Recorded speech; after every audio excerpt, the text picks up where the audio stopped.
Convaincants et efficaces en début de championnat, les Chamois niortais ont plus de mal depuis plusieurs semaines et sont redescendus à la 10e place après 3 défaites sur les 4 derniers matchs, dont le récent revers 6-0 à Auxerre. Niort à la relance donc face à Ajaccio qui occupe la deuxième moitié de classement. 14e, les Corses ont longtemps occupé la zone rouge et grattent des points progressivement avec une victoire et 4 nuls consécutifs. La formation de Sébastien Desabre est disposée en 4-2-3-1 avec Boutoba, Kemen et Konaté en soutien d'Ibnou Ba.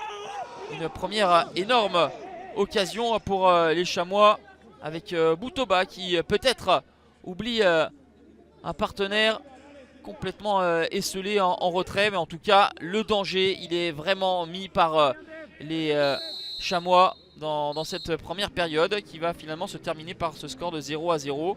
Première période équilibrée en termes de possession, mais Niort a eu un peu plus de tentatives sans pour autant cadrer.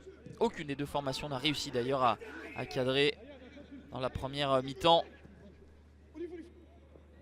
Et Niort qui va repartir de l'avant avec ce ballon dans la surface de réparation pour Olivier Kemen qui est déséquilibré par Benjamin Leroy qui commet la faute.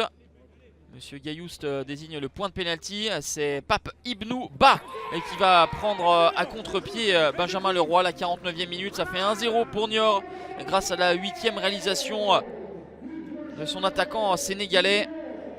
Deuxième buteur du championnat, Pape Ibnou Ba derrière Mickaël Le Bihan et ses 13 buts. La tête de Paro, le défenseur burkinabé qui trouve le poteau de Benjamin Leroy. Ajaccio en souffrance, hein. Pas de réaction notable de la part des hommes d'Olivier Pantaloni.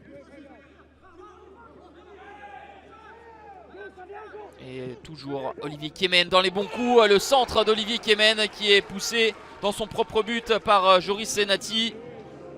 À la 76e minute, ça fait 2-0 pour les Chamois niortais. Et Olivier Kemen qui avait été étincelant en début de championnat. Il avait un petit peu perdu de sa superbe lors des dernières semaines et ça coïncidait avec les moins bons résultats des Chamois. Là il est décisif, c'est lui qui provoque le penalty pour le premier but et qui provoque ce but contre son camp de Senati.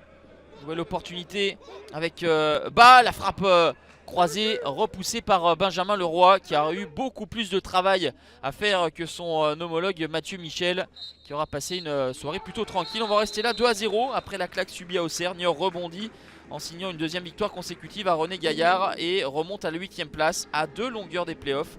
Invaincu depuis 5 matchs, Ajaccio trébuche et reste sous la menace des 3 formations dans la zone rouge, 2 points derrière.